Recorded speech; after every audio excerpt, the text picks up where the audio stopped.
the City AG Church presentation. For prayer requests, contact 9787801407. God bless you. இந்த காலைகளிலும் வேத வசனத்தின் மூலமாக உங்களோடு கூட பரிசுத்த ஆவியானவர் இடைப்படுவாராக. ஏற்கனவே நாம் தொடர்ச்சியாய் பார்த்து கொண்டிருக்கிற ஒரு வேத பகுதியை, ஒரு சத்தியத்தை உங்களுக்கு முன்பாக பிரசங்கிக்க கர்த்தர் உதவி செய்வாராக. ஏசாயாவின் புத்தகம் 8ஆம் அதிகாரம் 18ஆம் வசனம் இப்படியாக சொல்கிறது: இதோ நானும் கர்த்தர் எனக்கு தந்த இஸ்ரவேலின் தேவனாகிய கர்த்தருக்கு அடையாளங்களாகவும் அற்புதங்களாகவும் இருக்கிறோம் என்று சொல்லப்பட்டிருக்கிறது. இன்றைக்கு ஏற்கனவே நாம் பார்த்தோம்,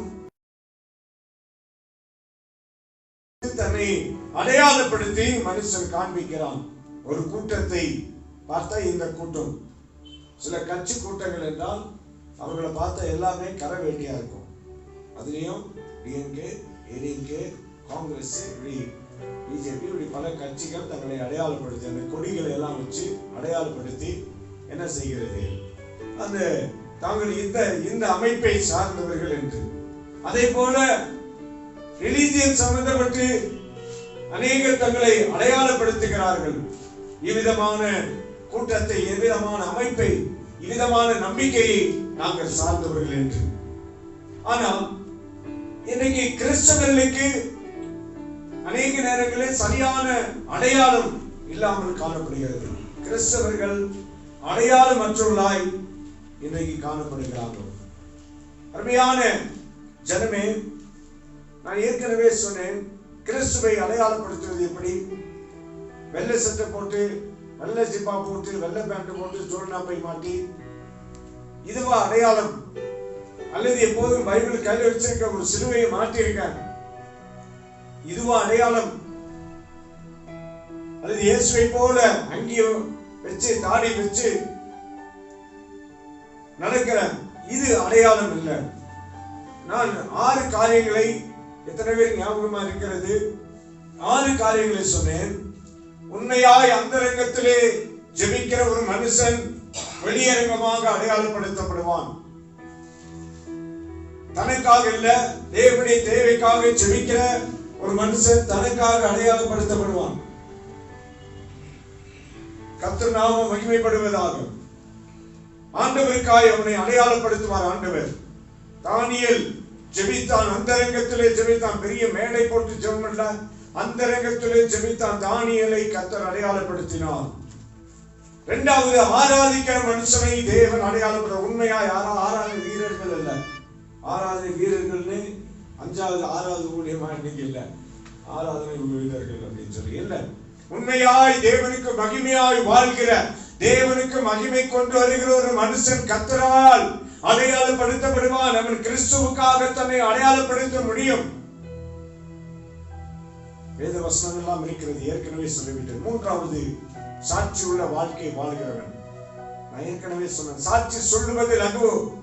சாட்சிக்காக சிடிக்கு ரெக்கார்ட் பண்ணி நிறைய பேர் வந்தவங்க வந்த வழியே போயிட்டாங்க, இல்லாமல் போயிட்டாங்க. இன்னைக்கு சாட்சி சொல்ல சாட்சியாய் வாழ்வதை தான் ஆண்டவர் விரும்புகிறார். சாட்சியாய் வாழ்கிறவனை இந்த உலகத்திலே தேவன் தனக்காக அடையாளப்படுத்த முடியும். சாட்சியான வாழ்க்கை, ஒவ்வொரு நாளும் எல்லா விதத்திலும் சாட்சியான வாழ்க்கை, எல்லா காரியத்திலும் சாட்சியான வாழ்க்கை. நல்ல உதாரணமா சொல்லலாம், இது நான் கரெக்டா செய்யறேன், ஆனா அது கரெக்ட் இல்லை. பிள்ளைகள் படிக்கிறாங்க, எக்ஸாம் 10th எக்ஸாம் நடக்க போகிறது, நல்ல சூப்பரா படிக்கிறாங்க, 500 மதிப்பெண்கள் அவங்களுக்கு டோட்டலா 35 மதிப்பெண் ஆவரேஜ் எடுத்தா பாஸ் பண்ணிடலாம். ஆனா நிறைய ஒரு தம்பி இப்படி மார்க் வாங்கிட்டான், 90, 95, மேத்ஸ்ல 95, இங்கிலீஷ்ல 90, ஹிஸ்டரி, சயின்ஸ் இப்படி. தமிழ் வரல, தமிழுக்கு மட்டும் 32 மார்க். இப்ப 90 மார்க் எடுத்திருக்கான், எல்லாத்துலயும் 90 மார்க் எடுத்து அட்ஜஸ்ட் பண்ணி பாஸ் பண்ணலாமா? அட்ஜஸ்ட் பண்ணி பாஸ் பண்ணீங்க. தமிழ் மட்டும் தான் வரல, தமிழ் மட்டும் வரல, இங்கிலீஷ்ல சூப்பர், மேத்ஸ்ல சூப்பர், சோசியல் சயின்ஸ்ல சூப்பர், சயின்ஸ்ல சூப்பர், எல்லாம் above 90. ஆவரேஜ் டோட்டல் மார்க் பார்த்தா நல்ல நல்ல சூப்பரான மதிப்பெண். ஆனா above 400, more than 80%. ஆனா தமிழ்ல என்ன இல்ல, 34 மார்க், 34 மார்க் பாஸ் பண்ணுவாங்களா? என்னையா அங்க எல்லாத்துலயும் இவ்வளவு கிளியரா எடுத்திருக்கோமே. சாட்சியும் அப்படிதான். சாட்சியுள்ள வாழ்க்கை எல்லா விதத்திலும் சாட்சி, நம்முடைய வார்த்தையிலே சாட்சி, நம்முடைய வாழ்க்கையிலே சாட்சி, நம்முடைய நடக்கையிலே சாட்சி, எல்லா விதத்திலும் சாட்சி. இன்னைக்கு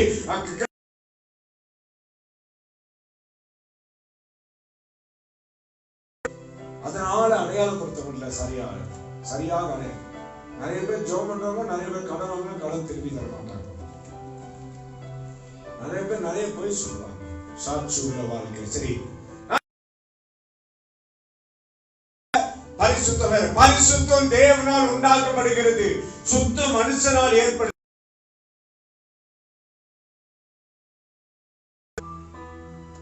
நம்முடைய சமையல் அறையை சுத்தம் பண்ணலாம், படுக்கை அறையை சுத்தமா வச்சிருக்கலாம், சுத்தமா தினம் அது துவைத்து வச்சிருக்கலாம்.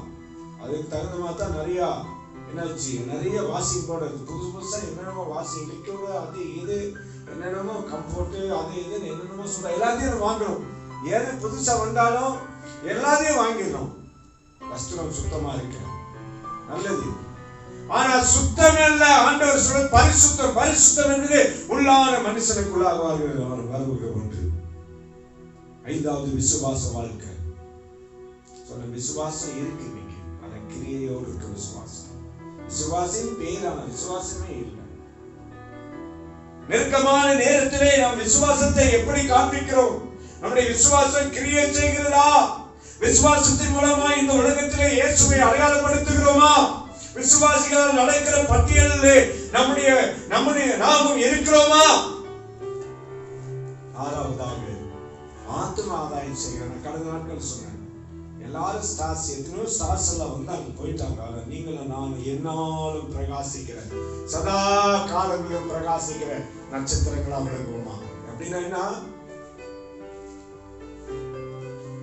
இது என்ன? எவர்லாஸ்டிங் ஸ்டார், எப்பொழுதுமே மின்னிக் கொண்டிருக்கிற ஸ்டார். யாரு? ஆத்ம ஆதாயம் செய்கிறவன், இயேசுவை மற்றவர்களுக்கு அறிவிக்கிறவன், இயேசு வந்த நோக்கத்தை இந்த உலகத்துக்கு அறிவிக்கிறவன். அவன் ஆத்ம ஆதாயம், ஆத்மாவை குறித்து பாரம் உள்ளவன். இந்த உலகத்திலே கிறிஸ்துவுக்காக அடையாளமாக இருக்கிறவன். கடைசியாக இன்றைக்கு நாம் பார்க்க போகிறோம், 7வதாக பார்க்க போகிறோம், நன்மை செய்கிறவன் மூலம் இந்த உலகத்திலே கிறிஸ்துவுக்கு நாம் அடையாளமாக அல்லது கிறிஸ்துவை அடையாளப்படுத்துகிறவர்களாக இந்த உலகத்திலே மாற முடியும். அப்படின்னா என்னங்க நன்மை செய்கிறதா? என்ன? யார் எனக்கு கொடுத்தாங்களோ அவங்களுக்கு திரும்பி கொடுக்கிறது. நிறைய நம்ம அப்படியே பழகிட்டோம். நமக்கு பிடிக்காதவங்களை கண்டுக்கவே மாட்டோம். பட்னியா இருந்தாலும் பசியா இருந்தாலும் நமக்கு கொடுத்தவங்களே கொடுக்கிறது. இது நன்மையா? முதலாவது நன்மை என்று என்ன வசனம் சொல்லு? நன்மை என்றால் என்ன?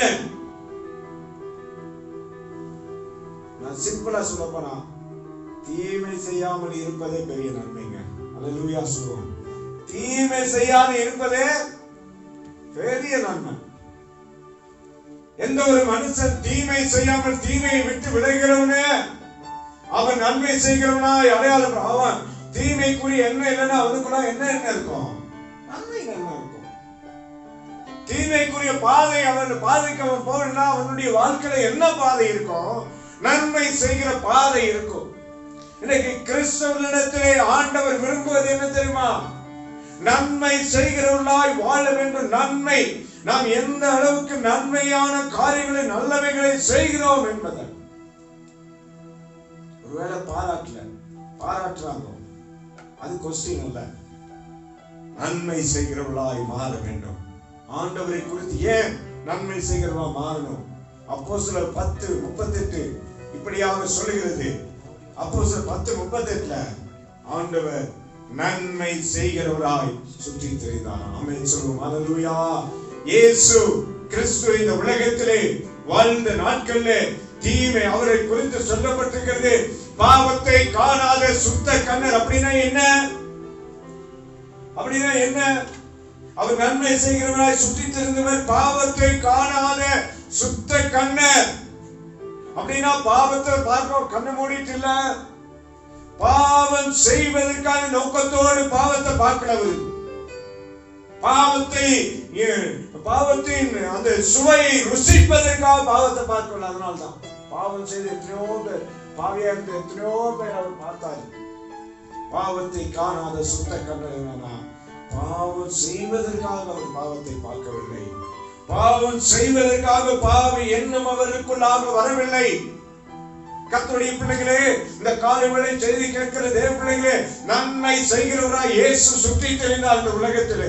இந்த உலகத்திலே இயேசுடைய வாழ்க்கை எத்தகையா இருந்தது? அவர் நன்மை செய்கிறவராகவே சுற்றி திரிந்தார். அவருடைய வாழ்க்கையின் ஒவ்வொரு பகுதியும் நன்மை செய்கிறவராய் இருந்தார், தீமை செய்யல. அதனால்தான் ஆண்டவர் என்னாலும் நன்மை செய்கிறவராய் இருந்தாரு. அவருடைய பிள்ளைகளாகிய நாம் தீமை செய்யாம இருந்தா முதலாவது நன்மை அது. இயேசுவை அடையாளப்படுத்த முடியும். தீமைக்கு நாம் துணை போகிறவர்களாய், தீமையோடு ஒத்து போகிறவர்களாய் இன்னைக்கு அநேக நேரங்களில் தெய்வ பிள்ளைகள், சபைகள், ஊழியர்கள் காணப்படுகிறோம். தீமையோடு ஒத்து போகிறோம், நன்மை செய்கிற காரியம் இல்லை. வசனம் இன்னொரு வசனம் இப்படியாக சொல்லுகிறது. ரோமர் 12:9 தீமையை வெறுத்து நன்மையை பற்றி கொண்டது. தீமை குறித்த வெறுப்பு வரணும்.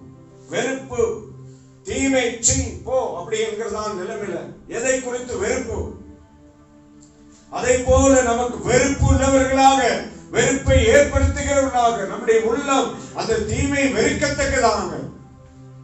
அன்புக்குரிய கர்த்தருடைய பிள்ளைகளே, இன்றைக்கு நாம் எங்கனமா எவ்வளமா நாம் இருக்கிறோம்? நன்மை செய்து இந்த உலகத்திலே இயேசுவை அடையாளப்படுத்துவோம். இயேசுக்கு அடையாளமானவர்களாய் மாறும். இயேசு நன்மை செய்கிறவர்களாய் சுற்றி தந்த உலகத்திலே தெய்வங்கள் என்று சொல்லுகிற தெய்வ நம்பிக்கை உடையவர்கள் அநேகர் துஷ்டனை அழிச்சு இஷ்டனை நேசிக்கிறது. இயேசு அப்படி இல்லை. துஷ்டனுக்கும் நன்மை செய்கிறார், இஷ்டனுக்கும் நன்மை செய்கிறார். துஷ்டனையும் விரும்புகிறார், ஈஸ்வரையும் விரும்புகிறார். அவன் மனம் திரும்பினான். அவன் அவரை ஏற்றுக்கொள்ளும் பொழுது, நேற்று வரைக்கும் முன்னால் இருக்கிற ஒரு நிமிடம் வரைக்கும் அவன் துஷ்டன், ஆனால் இன்றைக்கு அவன் தேவனுக்கு ஈஸ்வரனாக மாற்றுகிறார். அவன் எப்போது மனம் திரும்புவானா? கர்த்தருடைய பிள்ளைகளை, இயேசு நன்மை செய்கிறவர்களாய் சுற்றி திரிந்தார். நாம் இன்னைக்கு நன்மை செய்வதற்கு நன்மை செய்வோம், தீமை செய்வதற்கு தீமை செய்வோம். நாம் நன்மை செய்ய பழகும் போது கசப்புகள் மாறும். நன்மை செய்ய பழகும் போது பழி உணர்வுகள் மாறும். பழி எண்ணங்கள் இருக்காது. அன்பான கர்த்தருடைய பிள்ளைகளே, இந்த செய்தி கேட்டுக்கொண்டிருக்கிற தேவ பிள்ளைகளே, இன்றைக்கு நாம் தேவ பிள்ளைகளாய் இருந்து எப்படி நன்மை செய்வதன் மூலமாக நாம் இயேசுவை அடையாளப்படுத்த போகிறோம். ஒரு சில காரியங்களை வேகமாய் பார்க்க போகிறோம். கர்த்தர் நாமம் மேம்படுவதாக. சங்கீதம் 65:11 சொல்லுகிறது, அவரை நேசிக்கிற பிள்ளைகளுக்கு அவர் வருஷத்தை நன்மையால் முடிசூட்டுகிறார். சங்கீதம் 65. அவர் நமக்கு தீமை செய்கிற தேவன் அல்ல. நம்முடைய வாழ்க்கையில எத்தனையோ தீமைகள் இருந்தாலும் இயேசு நம்முடைய வாழ்க்கையிலே சொல்லுகிற காரியம் வருஷத்தை ஆண்டு முழுவதும் 2020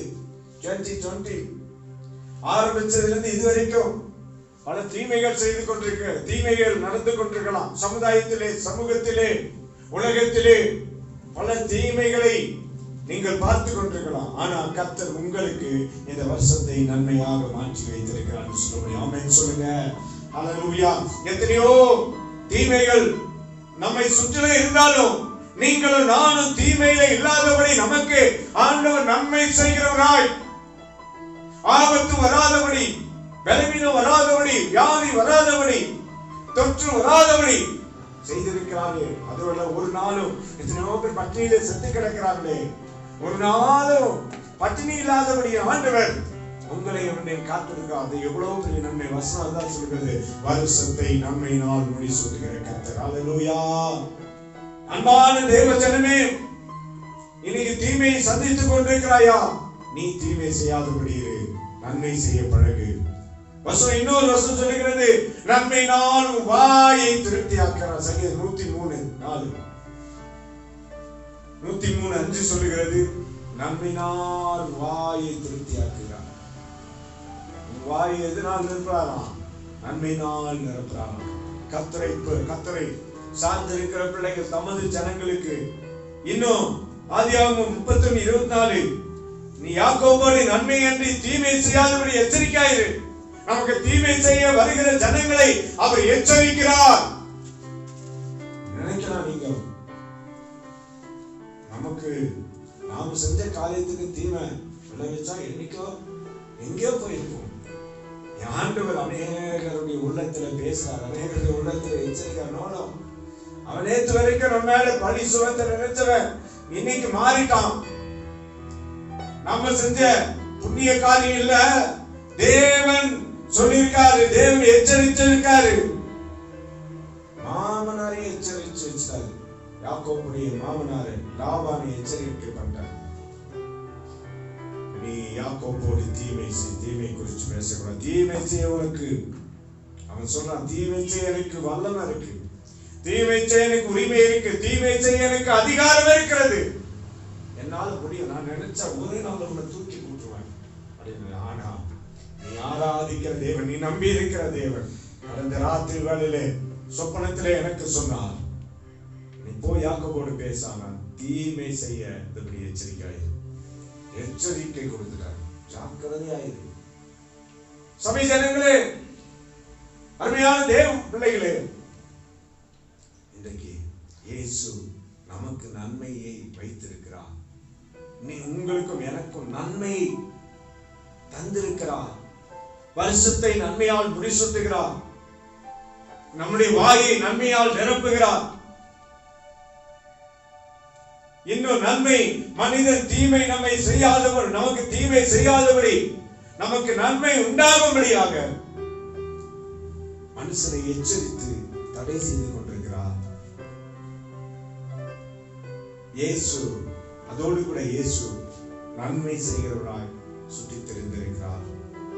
காலவிலே தமது ஜனங்களுக்கு, தம்மை சார்ந்திருக்கிற ஜனங்களுக்கு இயேசு நன்மை செய்கிறவராய் இருந்தார்.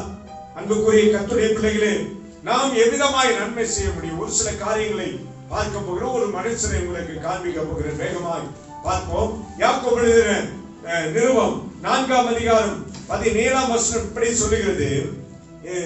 யாக்கோபு 4ஆம் அதிகாரம் 17ஆம் வசனம், நன்மை செய்ய அறிந்திருக்கும் போது அதை செய்யாமல் போனால் அது அவனுக்கு பாவமாம். வாசிங்க தம்பிகளா, வாசிப்பா. ஆதலால் ஒருவன் நன்மை செய்ய அறிந்தவனாயிருந்தும் அதை செய்யாமல் போனால் அது அவனுக்கு பாவமாய் இருக்கும். நல்லா கவனிச்சுங்க. இதெல்லாம் நமக்கு தெரியலையா? நிறைய பேர் இன்னைக்கு சொல்றது, நன்மை செய்யணும்னு எனக்கு தெரியாதா? எல்லாம் எனக்கு தெரியும். சத்தியம் எனக்கு தெரியாதா? சில வருஷங்களுக்கு முன்பாக சொல்லும்போது சொன்னாங்க, எங்களுக்கு எல்லா சத்தியமும் தெரியும், டோன்ட் டீச் மீ அப்படின்னு சொன்னவங்க எல்லாம் இருக்காங்க. சத்தியம் தெரியாது இல்ல, சத்தியம் தெரிந்து கொள்வதற்காக இல்ல, சத்தியத்தின்படி வாழுவது வேண்டும். நன்மை செய்ய எனக்கு தெரியும் என்று சொல்லி தெரியும். வீட்டுல சாப்பாடு இருக்கு, வீட்டுல பிரியாணி இருக்கு, நல்ல சாப்பாடு இருக்கு, நல்ல சிக்கன் இருக்கு, எனக்கு தெரியும் வீட்டுல இருக்கு, எனக்கு தெரியும் வீட்டுல இருக்கு அப்படின்னு தலையாட்டி சொல்லிட்டு இருந்தா போதுமா? எனக்கு தெரியும் வீட்டுல என்ன இருக்கு, பிரியாணி செஞ்சு வச்சிருக்க, மட்டன் பிரியாணி, சிக்கன் ஃப்ரையும் இருக்கு. கடையிலயும் நிறைய இன்னைக்கு ஹோட்டல்ஸ் எல்லாம் ஓபன் பண்ணிட்டாங்க. கடைகள்லயும் கிரில் சிக்கன், ரோஸ்டட் சிக்கன் எல்லாம் தெரியும். தெரியறதுனால பசி ஆறாது சபையே. தெரியறதுனால என்ன ஆகுது? உன்னுடைய சரீரத்துக்கு போசாக்கு கிடைக்காது. நீ என்ன செய்யணும்? அதை எடுத்து சாப்பிடணும். அதை எடுத்து சாப்பிடணும். வீட்டுல இருக்கிறத எடுத்து சாப்பிடணும். கடையில இருக்க போய் எடுத்து சாப்பிட்டா லத்தி சார்ஜ் கிடைக்கும். வாட்ச்மேன் எப்படி வச்சிருப்பான்? வயசான வாட்ச்மேன் நின்று 2 போட்டுருவாங்க தண்ணி வச்சு. என்ன செய்யணும்? அதுக்கு கிரயம் கொடுத்து சாப்பிடணும். காசு கொடுத்து வாங்கி சாப்பிடணும். காசு கொடுத்து வாங்கி சாப்பிடணும். இன்னைக்கு நிறைய பேர் என்ன செய்யறாங்க? எங்களுக்கு தெரியாதா நன்மை செய்யணும்? ஐயா, தெரியறது இல்ல. நன்மை குறித்து பிரசங்கிக்கிறது அல்ல. அது நன்மை குறித்து நன்மை செய்கின்ற பிரசங்கம் பண்ணுவது மாத்திரமல்ல, உன்னுடைய வாழ்க்கையிலே ஒவ்வொருடைய வாழ்க்கையிலே கிறிஸ்துவுக்காக நன்மை செய்ய பழகு.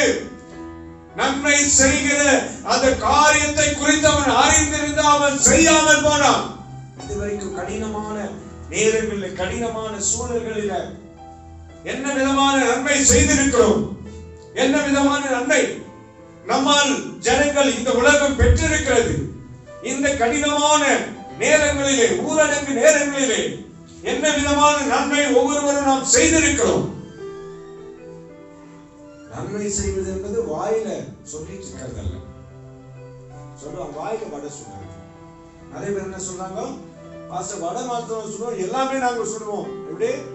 வடை மாத்திரம் சொல்றது இல்ல பாஸ்டர், எல்லாமே பஜ்ஜி கூட நாங்க சொல்லுவோம். வாழைக்காய் சீவி போட்டு வாயில.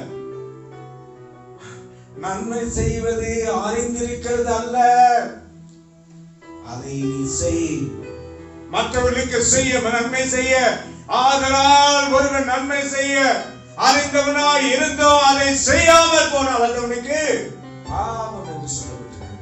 இதுவரைக்கும் நன்மை குறித்து பிரசங்கம் பண்ணி எக்காலமா போட்டு பிரசங்கம் பண்ணி இருக்கலாம். ஆனா அவருடைய வாழ்க்கையில ஒன்னும் நன்மை இல்லை. யாருக்கு எதுவும் எந்த நன்மையும் இல்லை. அவருக்கே அவருடைய சில வேலை குடும்பத்துக்கே நன்மை செய்கிறவரா இருக்க மாட்டார். எல்லாம் தனக்கு தனக்கு தனக்கு. நன்றாக கவனித்துக் கொள்ள வேண்டும். நன்மை செய்ய அறிந்திருக்கும் போது அதை செய்யாமல் போன அது அவனுக்கு பாவமாகும். அருமையான கர்த்தருடைய பிள்ளைகளே, நீ நன்மை செய்ய பழகு. கிறிஸ்துவை இந்த உலகத்துக்கு காண்பிக்க வேண்டுமா? உடைய வாழ்க்கை மூலமா உன்னால செய்ய வேண்டியதற்கு என்ன பலன் இருக்கிறது? அந்த நன்மையை செய்ய ஒரு நாள் தவறாதே. நன்மைகளை மற்றவர்களுக்கு செய்ய. ஊழியர்களே, உங்கள் திராணிக்கேற்ற நம்ம நினைக்கிற விசுவாசிகளுக்கு கொடுத்துட்டோம். விசுவாசி கஷ்டப்படுறாங்க. இன்னைக்கு நிறைய பேர் ஏன் விசுவாசி கொடுக்குறீங்க? அவங்க போயிடுவாங்க. அதனால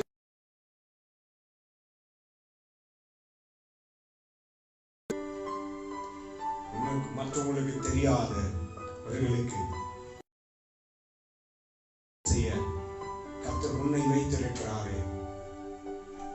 எனக்கு அன்பான சபையே, எனக்கு அன்பான தேவ பிள்ளைகளே, இன்னும் சொல்லப்பட்டிருக்கிறது அங்கே சொல்ல பிரசங்கி 3:12 சொல்லுகிறது. என்ன மனுஷனுக்கு மனுஷனுடைய காரியம் என்ன? 3:12 சொல்லுகிறது. வாசிப்பில் 3:12 மகிழ்ச்சியாய் இருப்பதும் உயிரோடு இருக்கையில் நன்மை செய்வதுமே அல்லாமல் வேறொரு நன்மை மனுஷனுக்கு இல்லை என்று அறிந்திருக்கிற. மனுஷனுக்கு என்ன? மனுஷனுக்கு ஆண்டவர் நியமித்த காரியம் என்ன? மகிழ்ச்சியாயிரு, பி ஹாப்பி, நல்ல சந்தோஷமாயிரு, உயிரோடு இருக்கையில நன்மை செய். ஆமென். நிறைய பேர் வயசான பிற்பாடு ட்ரை பண்ணலாம், ரிட்டையர் ஆன பிற்பாடு ட்ரை பண்ணலாம். இன்னைக்கெல்லாம் இல்ல. உனக்கு கொடுக்கப்பட்ட கால நாளை என்பது நம்முடைய கருத்தில் இல்ல. இன்றைக்கே நன்மை செய்ய பழகு. இயேசுவை இந்த உலகத்துக்கு அடையாளப்படுத்த, அடையாளமற்ற அடையாளம் காண்பிக்க தவறிவிட்ட சபையை, தவறிவிட்ட தேவ ஜனமே, பல நாட்கள் இயேசுவை அடையாளப்படுத்த தவறின வாலிபனே, இயேசுவை அடையாளப்படுத்த வேண்டும் என்றால் நீ நன்மை செய். இந்த உலகத்தில் நன்மை செய்வதே அல்லாமல் வேறொரு நன்மை மனுஷனுக்கு இல்லை. நீ நன்மை செய். உன்னுடைய வீட்டில, உன் குடும்பத்தில், உன் நண்பர்களுக்கு, உன் நண்பர்களோடு சேர்ந்து மற்றவர்களுக்கு நன்மை செய்ய பிரயாசப்படு. உன்னில் இருக்க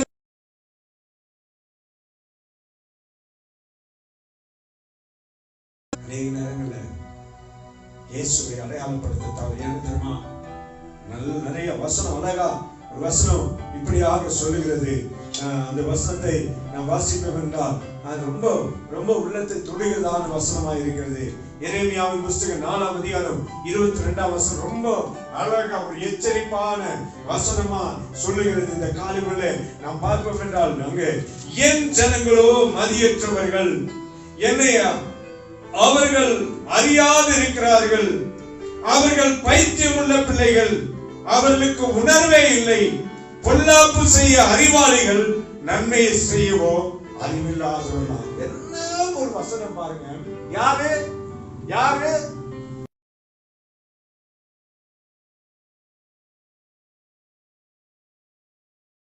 கொண்டு இருக்கிறதான என் ஜனங்கள் என்று அவர்களை சொல்லுகிறார். யாரு இது? யாருக்கோ இல்ல, வெளியில இருக்கிறவங்களுக்கு அல்ல. யாருக்கு? சபையில இருக்கவங்களுக்கு, ஊழியர்களுக்கு, ரட்சிப்பை பெற்றவர்களுக்கு, ரட்சிக்கப்பட்டவர்களுக்கு. வசனம் என்ன சொல்கிறது? ஏன் ஜனங்களோ மதியற்றவர்கள், என்னை அவர்கள் அறிந்திருக்கிறார்கள், அவர்கள் பைத்தியமுள்ள பிள்ளைகள். இல்ல என்னதுக்கு? பொல்லாப்பு செய்ய அவர்களுக்கு அறிவு இருக்கிறதா? யாரு? பொல்லாப்புக்கு யாரு? பொல்லாப்பு செய்ய சூப்பரா இருக்காங்களா? கெட்டது செய்ய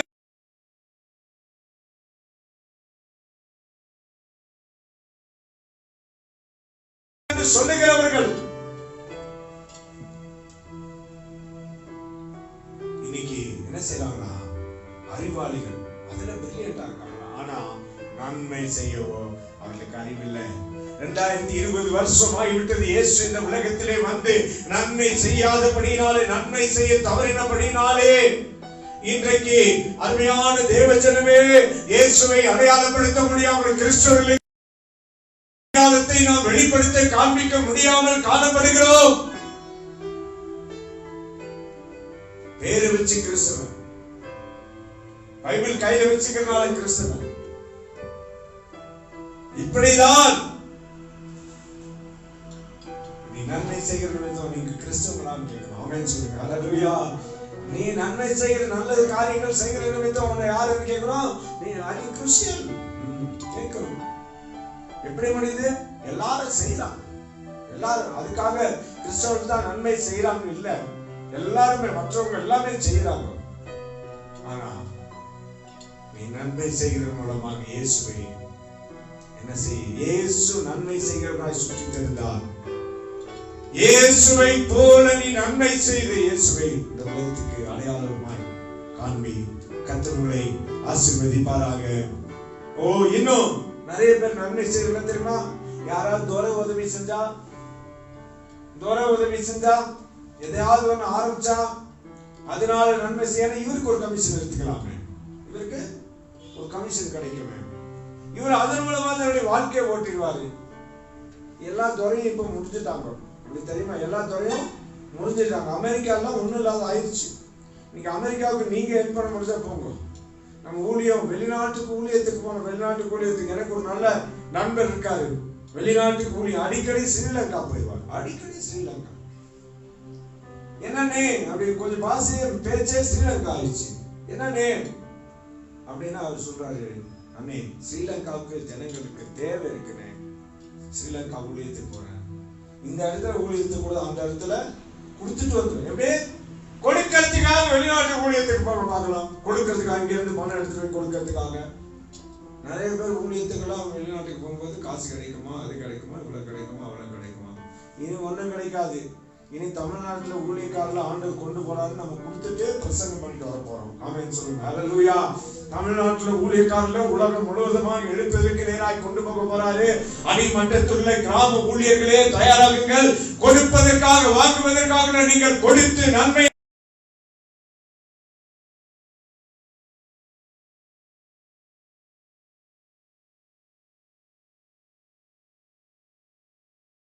மாத்துங்க. துரை கிட்ட போனா கிடைக்கும், நோர கிட்ட போனா கிடைக்கும். ஆமா, துரை கொடுப்பாரு. ஆமா, ஏதாவது ஒரு ட்ரஸ்ட் வச்சுக்கலாமே, அதை வச்சுக்கலாமே, இதை வச்சுக்கலாம். தப்பு இல்ல, தவறா இல்ல, எதிரானவன் அல்ல. ஆனா சொல்றேன், நீ நன்மை செய்ய. அது நிமித்தமாய் நன்மை செய்ய அந்த அந்த அந்த உன்னுடைய சேவை அந்த துறை கொடுக்கிறது ₹1 கூட எடுக்காது. இன்னும் சேர்த்து என் உழைப்பையும் சேர்த்து கொடுத்து நன்மை செய்வேன், கர்த்தருடைய ராஜ்யம் கட்டப்படுவதற்காக நிற்பேன் என்று சொல்ல முடியுமா? வாழ்க்கையில கர்த்தருடைய பிள்ளைகளை அநேகர் காசு கிடைக்கும், அநேகர் அதை பண்ண இதை பண்ண காசு, நீங்க இருக்க காசெல்லாம் தொலைச்சி இருக்க இயேசுவை அடையாளப்படுத்த முடியாமல் இருக்கிறாங்க. அன்புக்குரிய கர்த்தருடைய பிள்ளைகளை பைனான்ஸ் கம்பெனி ஒன்று ஆண்டவர் நடத்தல. இவ்வளவு கொடுத்தா அவ்வளவு கிடைக்குமா? இவ்வளவு கொடுத்தா அது கிடைக்குமா? இல்ல. தேவ பிள்ளைகளே, வார்த்தை கேட்டுக் கொண்டிருக்கிறவர்களே, கர்த்தருடைய நாமம் மகிமைப்பட தேவ ஆவியானவர் உங்களோடு கூட பேசிக் கொண்டிருக்கிறார். நன்மை செய்கிறது மூலமா இந்த உலகத்திலே இயேசுவை காண்பிக்க பழகு. கர்த்தருடைய ஆசீர்வதிப்பார். இன்னொரு சங்கீதம் 14:1-3 வசனங்கள் சொல்கிறது, நன்மை செய்கிறவன் ஆண்டவர் சொல்ற நன்மை செய்ய அறிவில்லாதவர்கள் என்று சொல்லிட்டாரு. தீமை செய்ய அவர்கள் அறிவாளிகளா, பொல்லாப்பு செய்ய அறிவாளிகளா இருக்காங்கன்னு சொல்றாரு. இன்னொரு இடத்துல சொல்றாரு பாருங்க, சங்கீதம் 14 சங்கீதம் 1-3 வசனங்கள் வாசிக்கிறதே. தேவன் இல்லை என்று மதிக்கெட்டவன் தன் இதயத்தில் சொல்லிக் கொள்கிறான். அவர்கள் தங்களை கெடுத்து அருவருப்பான கிரியைகளை செய்து வருகிறார்கள். நன்மை செய்கிற ஒருவனும் இல்லை, நன்மை செய்கிறவன் ஒருவனும் இல்லை. தேவனை தேடுகிற உணர்வுள்ள 3 வாசிப்போம். 3 எல்லாரும் வழி விலகி ஏகமாய் கெட்டு போனார்கள். நன்மை செய்கிறவன் இல்லை. உலகத்தை பார்த்தாரு, வாசிங்க அடுத்து. ஒருவனா இல்லை, உலகத்துல பார்த்தாரு ஆண்டவர். யாருப்பா இருக்காங்களா, எவ்வளவு பேர் இருக்காங்க எல்லாம் பார்த்தாரு. அப்படியே மேல இருந்து வானத்துல இருந்து பரலோகத்துல இருந்து ஆண்டவர் பார்த்தாரு. பார்த்தா நன்மை செய்கிறவன் அட்லீஸ்ட் one person, யாராவது ஒருத்தர் இருக்கானா அப்படின்னு ஆண்டவர் பார்க்கிறாரு. அதுதான் சொல்லப்பட்டிருக்கிறது. நன்மை செய்கிறவன் இல்ல, no one, ஒருத்தர் கூட இல்லப்பா. nobody, ஒருத்தர் கூட இல்ல. இந்த உலகத்திலே எத்தனையோ கோடி கோடி ஜனங்கள், எத்தனையோ கோடி கோடி தேவ பிள்ளைகள் என்று இருந்தாலும் ஆண்டவர் எதிர்பார்க்கிறது என்ன தெரியுமா? நீ நன்மை செய். எதற்காக நோக்கி பார்க்கிற தெரியுமா? நன்மை செய்கிறவனுக்கானா? என்னை அடையாளப்படுத்துவதற்காக நன்மை செய்கிறவன் உலகத்தில் இருக்கானா? சபையில உலாவி வருகிற தேவன் எதை பார்க்கிறார் தெரியுமா? நன்மை செய்கிறவன் இருக்கானா? நன்மை செய்ய பழகிறவன் இருக்கானா? தீமையை விட்டு விலகினவன் இருக்கானா? தீமை மீது வெறுப்பை உடையவன் இருக்கானா? நான் அவனை நன்மையினால திருப்தி ஆக்கி இருக்கிறேன். நான் வருஷத்தை நன்மையினால முடிசூட்டி வச்சிருக்கிறேன். யார் அவனுக்கு தீமை செய்யாதபடி அநேகரை எச்சரித்து வச்சிருக்கானா? யார்கிட்ட இல்ல அவன்கிட்ட நன்மை செய்கிறவன் இல்லையே. சபை ஜனங்களே, ஆண்டவர் நாமம் மகிமைக்காக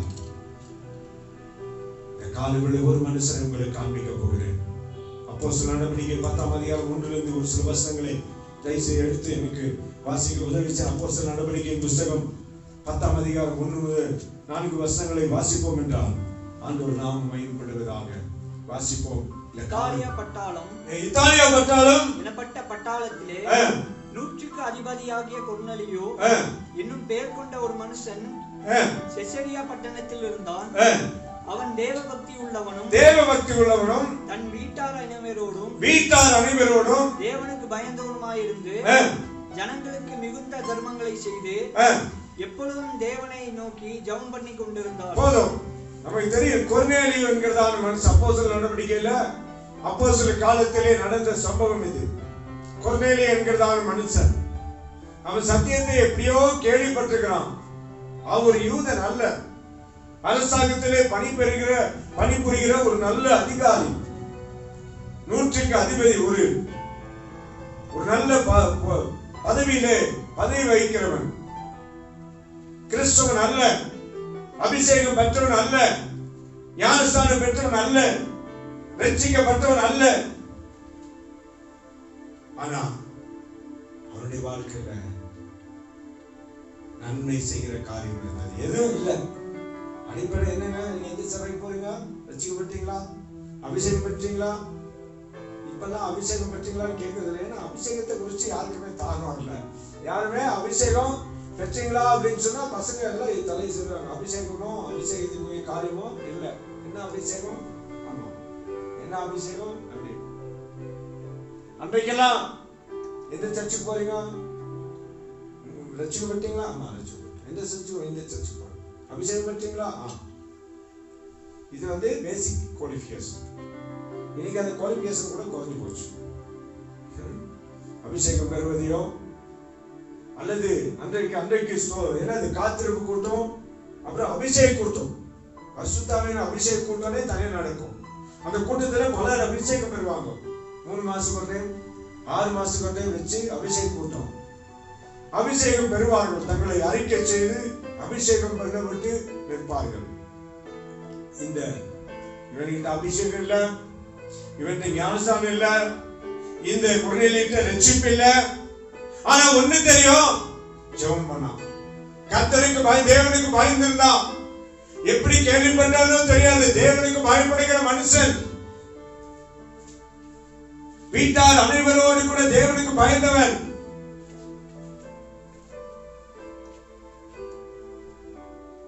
தான தர்மங்களை செய்தவன், நன்மை செய்கிறதிலே பழகினவன், அநேக தன்னால் இயன்ற வரைக்கும் என்ன ரிட்டர்ன்ஸ் கிடைக்குதோ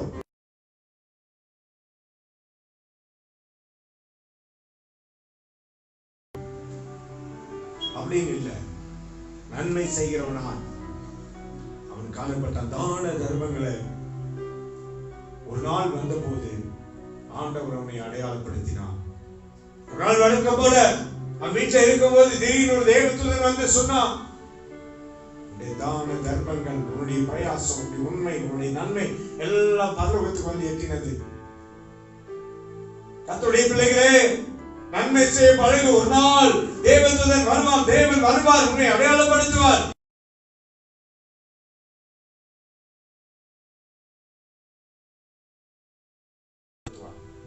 எனக்காக நிற்கிற பிள்ளை என்று அவருக்காக உன்னை அடையாளப்படுத்துவார். தேவதூதன் வந்து நின்று சொன்னான், இப்போ சீமோன் பேதுரு என்கிற ஒரு மனுஷன் இங்க இந்த இடத்துல இருக்கிறான். அப்படியே அவன் செய்வான். வசனம் சொல்கிறது, ஆண்டவர் நாம மகிமைப்பட தேவனுடைய நாமத்துக்கு மாறுவதற்கு ஒரு கொர்நேலியு, இவர் ரட்சிக்கப்படலையே, இவர் ஞானஸ்நானம் எடுக்கலையே, நீ நன்மை செய்ய பழகு, உன்னுடைய திராணிக்கு ஏற்ற விதமாய் நீ செய்ய பழகு. தன்னுடைய குடும்பத்துக்கு நன்மை செய்கிறவனாய் இருந்தான். தேவன் அவனை எதிர்பார்த்து தேவனுக்கு நன்மையானவர்களை செய்வதற்கு பாத்திரவானாக இருந்தான். தன்னுடைய சுற்று ஜனங்களுக்கு இயன்ற வரைக்கும் தான தர்மங்களை செய்கிற, சுற்றியுள்ள ஜனங்களுக்கு நன்மை செய்கிறவனா இருந்தான். ஆமா, நன்மை செய்ய அழகு. என்ன செய்ய முடியுமோ சபையை, என்ன செய்ய முடியும்? நிறைய பேர் சொல்றாங்க சாட்சி, நிறைய பேர் அதை செய்யறாங்க இதை செய்யறாங்க, நல்லது. நீ செய்யறியா? நமக்கு ஒன்னே ஒண்ணு தெரியும், என்னன்னா நல்லதோ கெட்டதோ வாட்ஸ்அப் இருக்கு. கிறிஸ்தவ பிள்ளைகள் ஊழியர்கள் என்ன செய்வோம்? வாட்ஸ்அப் இருக்கு, நெட் இருக்கு. நல்ல செய்தியோ தேவ நாமத்துக்கு தூஷணமானதோ வாட்ஸ்அப்ல எல்லாரும் பார்க்குவாங்க. தேவநாமம் அதிகமாக தூசிக்கப்படமோ இல்லை. யாரு குறை சொல்லி வர மெசேஜோ ஃபால்ஸ் மெசேஜ் என்ன செஞ்சோம் ஃபார்வர்ட் பண்ண தெரியும். அது நிமித்தமாய் வருகிற தீமை விளைவுகள் நிறைய வாட்ஸ்அப்ல பாக்குறேன். ஆனா ஃபார்வர்ட் பண்றதுக்காக இல்ல, சார்ட் கிளியர் பண்ணுவேன் உடனே. இந்த மாதிரி மெசேஜ் எல்லாம் வந்து அந்த குரூப்ல இருக்க எல்லா மெசேஜுமே சார்ட் கிளியர் பண்ணுவேன். தேவை இருந்தா அந்த குரூப்ல இருந்து வெளியே வந்துடணும். ஆமா, அந்த குரூப்ல இருந்து வெளியே வந்துடணும். நம்ம யாராவது ஊழியக்காரரை பத்தி பேசினா, விமர்சனம் பண்ணா, ஆண்டவரை பத்தி பேசினா உடனே நம்ம தான் என்ன செய்வோம்? அது பப்ளிசிட்டி பண்ணிட்டு இருக்கோம். நம்ம தான் என்ன செய்வோம்? தேவ யாரும் வேண்டி தவிர வெளியில இருந்து வேண்டாம். உள்ள இருக்கவங்க நம்ம தான் என்ன செய்வோம், உடனே அதை 10 குரூப்புக்கு ஃபார்வர்ட் பண்ணிட்டு என்ன செய்யறோம்? கத்துக்கை பண்ணுகிற நன்மை செய்ய பழகு. நன்மை செய்ய அறிந்திருக்கும் போது அது செய்யாமல் போனால் அது அவனுக்கு பாவம் என்று சொல்லப்பட்டிருக்கிறது. நன்மை செய்ய அவர்கள் அறிவில்லாதவர்களாய் இருக்கிறார்கள், பொல்லாப்பு செய்ய அவர்கள் அறிவாளிகளாய் இருக்கிறார்கள் என்று சொல்லப்பட்டிருக்கிறது. கத்துக்கை ஜனமே, காலையில் 6வது நேரத்திலே வந்திருக்கிறது ஆண்டனி, என்ன விதமான நன்மை செய்து கொண்டிருக்கிறார். அங்கே சொல்லப்பட்டபடி அந்த வசனம் நீங்கள் வாசிப்பீங்களா? 24ஆம் வசனம் வாசிங்க, 22ஆம் வசனம், 44ஆம் வசனம் எல்லாம் வாசிச்சீங்களா? வாசிங்க, நான் முடிக்கிறேன். கர்த்தர் பைபிளை வாசிங்க. அதற்கு அவர்கள் நீதிமானும் தேவனுக்கு பயப்படுகிறவரும் யூத ஜனங்களுக்கு எல்லாராலும் நல்லவர் என்று சாட்சி பெற்றவருமாகிய கொர்நேலியு என்னும் 100க்கு அதிபதி உம்மை நம்முடைய வீட்டுக்கு சாட்சி எவ்வளவு அழகா சாட்சி சொல்றாங்க பாருங்க. அவங்க வீட்டுல இருந்து போன ஆட்கள், அந்த ஏரியால இருந்து போன ஆட்கள் பேதுருக்கு கொர்நேலியு குறித்து சொல்றாங்க. ரொம்ப அழகா சொல்றாங்க. என்ன வசனம் மறுபடியும் வாசிக்கிறது? நீதிமானும் தேவனுக்கு பயப்படுகிறவனும் யூதருக்கு எல்லாராலும் நல்லவர் என்று சாட்சி பெற்றவனும் கொர்நேலியு என்னும் அழகான சாட்சி சொல்லணும். நம்மை சுற்றியுள்ள ஜனங்கள் சாட்சி சொல்ல முடியுமா?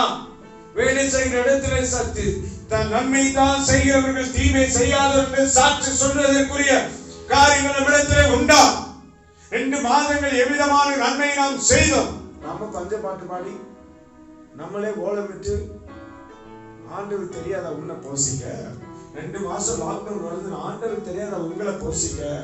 ஆண்டவருக்கு தெரியாதா ஒரு விசுவாசியை போசிக்கலாம், ஊழியக்காரல போசிக்க மாட்டான்னு தெரியாதா? ஐயோ இல்ல, இயேசு என்ன போசிச்சிருக்காரு, உன்னையும் போசிக்க முடியாத பலனை தந்திருக்காருன்னு போசிக்க பழகு. ஆமென் சொல்லுங்க. ஹல்லேலூயா. நன்மை செய்ய பழகு. லாக்டவுன் நாட்கள்ல ஐயோ நம்மளே புலம்பிக்கிட்டு, நம்மளே அழுதுகிட்டு, நம்மளே தெருவில் நின்று குறை சொல்லிக்கிட்டு சொல்லணும், என்னை அழைத்த தேவன் என்னை போஷிப்பார். சொல்லுங்க. ஹல்லேலூயா. என் குறைவுகளை மாற்ற அவர் போதுமானவர். சிங்க குட்டிகளுக்கே தாழ்ச்சி அடைந்தாலும் அவரை தேடுகிற எனக்கு தாழ்ச்சி இல்லாதபடி நடத்துவார்.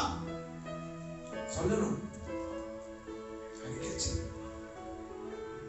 மற்றவங்களுக்கு பட்டினி கிடக்கிறவங்களுக்கு கொடு, எடுத்து ஆதாரம் கொடு, திராணிக்கேற்ற காரியங்களை செய், வஸ்திரத்தை கொடு, நன்மை செய்ய பழகு.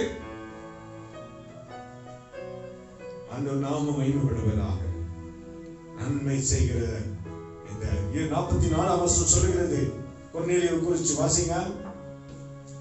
இந்த வார்த்தைகளை பேதுரு பேசிக் கொண்டிருக்கையில் வசனத்தை கேட்டவர்கள் யாவர் மேலும் பரிசுத்த ஆவியானவர் இறங்கி, இந்த வார்த்தை கேட்டு கொண்டிருந்த வழியிலே வசனத்தை கேட்டு எல்லார் மேல கொர்நேலியு மாத்திரம் இல்ல, கொர்நேலியு வீட்டுல யாரெல்லாம் வந்து சேர்ந்தாங்களோ எல்லாரையும் பரிசுத்த ஆவியானவர் நிரப்புவதற்கு ஒரே ஒரு கொர்நேலியு காரணமா இருந்தா, அவனுடைய நன்மை காரணமா இருந்தது. ஹல்லேலூயா. ஒரே ஒரு கொர்நேலியு காரணமா இருந்தார். என்னது? பரிசுத்தான அபிஷேகம். அபிஷேகம் கூட்டம் நடத்தல, அபிஷேகம் வாங்க ஒரு போஸ்டர் அடிக்கிற எல்லாம் இல்ல. கொர்நேலியு கூட்டம்னு எல்லாம் வந்துட்டாங்க. ஏன்னா கொர்நேலியுடைய வாழ்க்கை வெள்ளிக்கிழமை நாள் என்ன செய்ய, பேதுருன்னு ஒருத்தர் வராரு, எல்லாரும் வந்துருங்க, அவ்வளவுதான். எல்லாரும் வந்துட்டாங்க. வீட்டுல எல்லாம் கூட்டிட்டாங்க. சாப்பாடு தருவீங்களா, லஞ்ச் கிடைக்குமா, ஸ்நாக்ஸ் கிடைக்கும் இல்ல, எல்லாம் பேதுரு பார்த்தாரு. என்னையா புறஜாதிகள் எல்லாம் நம்மளை கூப்பிட்டாங்க, நான் யூதன், நான் அவங்களோடு கூட சம்பந்தம் கலக்க கூடாது. ஆனா ஏற்கனவே பேதுருக்கு ஆண்டவர் சொல்லி அனுப்பிட்டாரு. இப்போ பேதுரு பிரசங்கம் வசனத்தை கேட்டனும்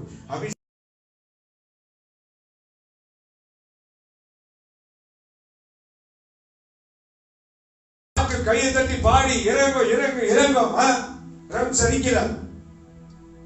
ஒரு நன்மை செய்கிற கொர்நேலியு வீட்டுல பரிசுத்த ஆவியானவர் ஊற்றப்பட்டார். அநேக அபிஷேகம் பண்ணப்பட்டாங்க. அநேகருடைய கண்கள் திறந்தது. கிறிஸ்துவை அடையாளப்படுத்துகிறவனாய் மாறினான் கொர்நேலியு. ஹல்லேலூயா சொல்லுவோம். ஹல்லேலூயா. தேவநாமம் மகிமைப்படுவதாக. வீடுகளில் இருக்கிறதான இந்த செய்தியை கேட்டுக் கொண்டிருக்கிற தேவ பிள்ளைகளே, சபையே, நீ நன்மை செய்ய பழகு. நம்ம செய்ய மாற்றம், செய்யறவங்கள குறை சொல்லிட்டு இருப்போம். நிறைய வேலைகள் செய்யறவங்கள குறை சொல்லிட்டு இருப்போம். செய்ய பழகு. கர்த்தர் உன்னை ஆசீர்வதிப்பார். கடைசியா ஒரே ஒரு வசனத்தை வாசித்து ஆதியாகமம் 4:7 சொல்லப்படுற நன்மை செஞ்சா நீ அடையாளப்படுத்தப்படுவார். நன்மை செஞ்சா என்ன இருக்கும்? 4ஆம் அதிகாரம் 7ஆம் வசனம் இவ்விதமாய் சொல்லுகிறது. வாசிங்க. நன்மை செய்தால் உனக்கு மேன்மையிலே வாசிப்பார். நீ நன்மை செய்தால் மேன்மை இல்லையோ நீ நன்மை செய்யாதிருந்தால் பாவம் வாசற்படியில் படுத்திருக்கும். நன்மை செய்தால் மேன்மை கிடைக்குங்க.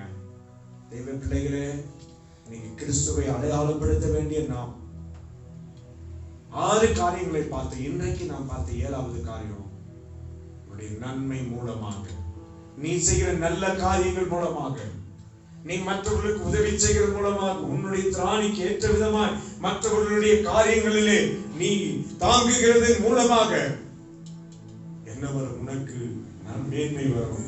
இந்த உலகத்திலே இயேசுவை நீ அடையாளப்படுத்தும். நீ ஒரு கிறிஸ்தவன் என்பதற்கு அடையாளம். இயேசு நன்மை செய்கிறவராய் சுற்றி தெரிந்தார். என்னுடைய வாழ்க்கையில நன்மை இருக்கிறது என்று சொல்லுங்கள். பப்ளிசிட்டி கிடைக்கல, அது கிடைக்கல, இது கிடைக்கல, அவங்க வரல, இவங்க வரல, விடுங்க. ஒரு நாள் கர்த்தர் வருவார். கர்த்தர் தம்முடைய தூதனை அனுப்புவார்.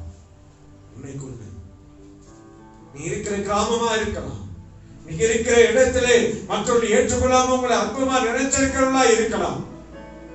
ஆனா அவர்களே சொல்லுவாங்க, நீதிமான், நல்லவன், தேவனுக்கு பயப்பட்டவன், அநேகரால் கனம் பண்ணப்பட்டவன் என்று அவர்கள் சொல்வதற்குரிய வாய்ப்பை ஆண்டவர் ஏற்படுத்துவார். இந்த உலகத்துக்கு இயேசுவை நாம் அடையாளப்படுத்த முடியும். சபையை என்னுடைய டாபிக்கை நீங்கள் அடையாளப்படுத்த வேண்டும். ஜெபம் உண்மையா அந்த ரங்கத்திலே நீ ஜெபித்துக் கொண்டிருப்பாய் என்றால் உன்னை தேவன் அடையாளப்படுத்துவார். ஆராதனை செய்கிறது மூலமாக, நீ உண்மையாய் ஆராதனை செய்கிற மூலமாக, ஆராதனைனா தேவனுக்கு மகிமையான வாழ்க்கை வாழ்கிறது மூலமாக. பாட்டு ஒரு பகுதி, ஆராதனை என்பது ஒரு பகுதி, மியூசிக் வாசிப்பது ஒரு பகுதி. ஆராதனை முழுமை என்ன தெரியுமா? தேவனுடைய நாமத்துக்கு மகிமையாய் வாழ்வது. 3வது சாட்சியாய் வாழ்வது. 4வது பரிசுத்தமான வாழ்க்கை வாழ்வதன் மூலமாக. 5வது விசுவாச வாழ்க்கை, விசுவாசம் கிரியை செய்கிற வாழ்க்கையா. 6வது ஆத்தும தாகம் உள்ளவனாக, மற்றவர்களுக்கு இயேசுவை சொல்லுகிறவனாக, மற்றவர்களுக்கு சமயம் வாய்க்காலும் விட்டாலும் வாய்த்தாலும் இயேசு யார் என்பதை, இயேசு இந்த உலகத்துக்கு வந்த நோக்கத்தை சொல்ல ஆத்தும தாகம் உள்ளவனாக, ஆதாயம் செய்கிறவனாக. 7வது நன்மை செய்கிறதின் மூலமாக. இந்த காலங்களில் நன்மை செய்ய பழகு. நன்மை இன்றைக்கு அந்த வசனம் ஒரு முறை கூட சொல்லுகிறது, அவர்கள் நன்மை செய்ய அறிவாளி, பொல்லாப்பு செய்ய அறிவாளிகளா இருக்கிறாங்களோ, நன்மை செய்வதற்கு ஒரு அறிவோ இல்லாத இருக்கிறாங்க என்று சொல்லப்பட்டிருக்கிறது. இந்த காலங்களில் யாரு தேவனுடைய பிள்ளைகளாகிய நாம், அவருடைய நாமம் தரிக்கப்பட்ட ஜனங்களாகிய நாம், நீங்க நன்மை செய்யாதபடி தீமைக்கு துணைப்பவர்களாக, தீமை என்ன கொண்டவர்களாக இருக்கிறோமா? எங்க அங்காங்கே இருக்கிறவர்கள் ஒப்பு கொடுங்க. கிறிஸ்துவை அடையாளப்படுத்துகிறோம்னா என்னை மாற்றுங்க. இந்த உலகத்திலே இயேசுவை காண்பிக்கிறோம்னா என்னை மாற்றுங்க. இயேசு என்னுடைய வாழ்க்கையின் மூலமாக, என்னுடைய நடக்கையின் மூலமாக, என்னுடைய நன்மையின் மூலமாக, என்னுடைய சாட்சியுள்ள வாழ்க்கையின் மூலமாக, என்னுடைய விசுவாச வாழ்க்கையின் மூலமாக உலகத்துக்கு இயேசுவை காண்பிக்கிறார். ஒரு அடையாளப்படுத்துகிறோம்னா என்னை மாத்துங்க.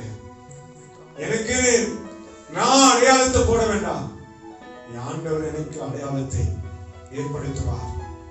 என்னை வெளிக்கு காண்பிப்பார், என்னை வெளி உலகத்துக்கு காண்பிப்பார். நான் யார், எனக்குள்ளாக யார் இருக்கிறார் என்பதை காண்பிப்பார். வலது கரத்தை உயர்த்தி இருக்கிற நிலைமையிலேயே நீங்க ஒப்புக்கொடுங்க. கர்த்தர் உங்களுடைய வாழ்க்கையை மாற்றுவார். உங்களுடைய வாழ்க்கை ஆசீர்வாதமாய் இருக்கும்.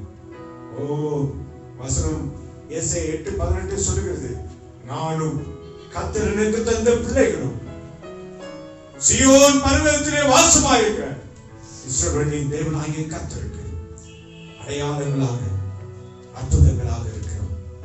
நீங்கள் யாராயிருக்கிறீர்கள்? காலையில யாராயிருக்கும்? உங்க பெயரை வச்சுதான் உங்களை அடையாளப்படுத்துறாங்களா? நீங்க யாரா இருக்கீங்க? பைபிள் வச்சுக்கனால, கழுத்துல சிலுவை போட்டுக்கனால தான் இல்ல.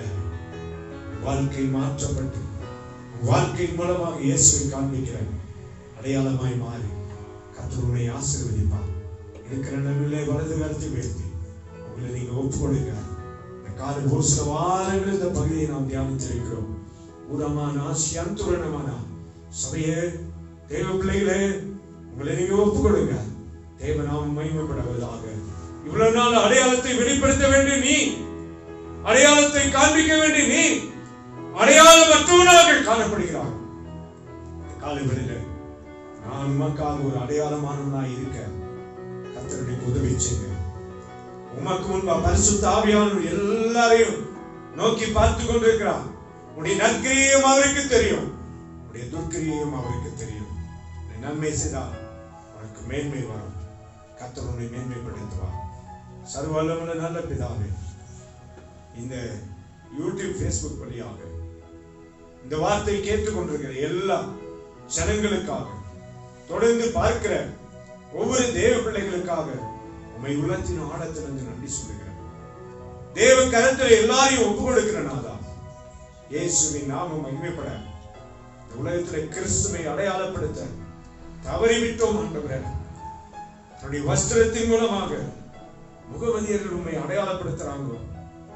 தன்னுடைய வெளி மாற்றத்தின் மூலமாக இந்துக்கள் அடையாளப்படுத்துறாங்க, பலர் அடையாளப்படுத்துறாங்க. கிறிஸ்தவர்களுடைய அடையாளப்படுத்த தெரியாமல் இருக்கிறோம். அநேக அமைப்பை சார்ந்தவர்கள் ஒவ்வொரு விதமான அடையாளத்தை வெளிப்படுத்திக் கொண்டிருக்கிறார்கள். 2000 ஆண்டுகள் ஆயும் அல்லது நாங்கள் ரட்சிக்கப்பட்டு பல ஆண்டுகள் ஆயும் இன்றைக்கு சரியான முறையில் உண்மை அடையாளப்படுத்த தவறி நாங்கள் நிற்கிறவர்களாய் காணப்படுகிறோம். இயேசுவே, நாங்கள் உண்மை அடையாளப்படுத்துகிறவர்களாக எங்களை மாற்றுங்க. உமக்கு அடையாளமானவர்களாக எங்களை மாற்ற சொல்லிக்கிறோம். நம்முடைய கரத்திலே எல்லா தெய்வ பிள்ளைகளையும், ஆங்காங்கே இருக்கிறதான ஒவ்வொரு தெய்வ பிள்ளைகளையும், தொடர்ந்து இதை இந்த யூடியூப் வழியாக பார்க்க போகிற ஜனங்களையும் கர்த்தருடைய கரம் கொண்டு ஆசீர்வதிக்க சொல்லிக்கிறோம். நீங்க மாத்திரம் மகிமைப்படுங்க. அடையாளத்தை காண்பிக்கிறவர்களாக ஒவ்வொரு மாற கர்த்தர் உதவி செய்யுங்க. போதும், யாராயிரம் பலவீனத்தோடு சுகவீனத்தோடு யாராயிரம் இருப்பார்கள் என்றால் அற்புத கரம் நீட்டப்படுவதாக இப்போதும் ஊழியக்காரன் ஜெபிக்க உன்னை விடுவிக்கிற கரம் நீட்டப்படுவதாக. எங்கள் பரிகாரியே, உன்னுடைய பிள்ளைகளுடைய வியாதி நீங்க கர்த்தர் உதவிச்சு, பலவீனம் நீங்க கர்த்தர் உதவிச்சு. தொடர்ந்து தேசத்திலே சமாதானத்தை தான் சீக்கிரத்திலே சபை அடைக்கப்பட்டிருக்கிற நிலை மாறி அடுத்த வாரம் சபைகளிலே ஆராதனை நடக்க ஜெபிக்கிற எல்லாரும் சேர்ந்து என்னோட கூட ஜெபம் பண்ணுங்க. அடுத்த வாரத்திலே திறந்த வாசல் உண்டாவதாக. நாங்கள் ஆலயத்திலே கடந்து வந்து ஆராதிக்க கர்த்தர் எங்களுக்கு கிருபை தரும்படியாக ஜெபிக்கிறோம். தடைகளை மாற்றுங்க, அரசாங்கத்தோடு பேசுங்க. கர்த்தருடைய நாமம் மகிமைப்பட அதற்குரிய தடைகளை மாற்றி 4 லட்சத்துக்கு மேலாக ஆண்டவரே உலகத்திலே பாதிக்கப்பட்ட இந்த கண்ணுக்கு தெரியாத வைரஸ் நிமித்தமாய் மரணத்தோடு போராடி கொண்டிருக்கிற ஜனங்கள், 3 லட்சத்துக்கு மேலான உயிர்களை பலி கொண்டு விட்டது. இயேசுவின் நாமத்தினாலே கர்த்தர் தயவாய் மாற்றுங்க. இந்த கொரோனா வைரஸின் தாக்கத்தை முழுவதுமாய் நிறுத்த உம்மால மாற்ற முடியும். வானோர் பூதலத்தோர் பூமியின் கீழானோர் எல்லாருடைய முழங்கால்கள் இயேசுவுக்கு முன்பாக கர்த்தரே தேவன் என்று முழங்கும் அவிதமான நேரமாய் இருக்கிறது. நீங்க அற்புதம் செய்யுங்க.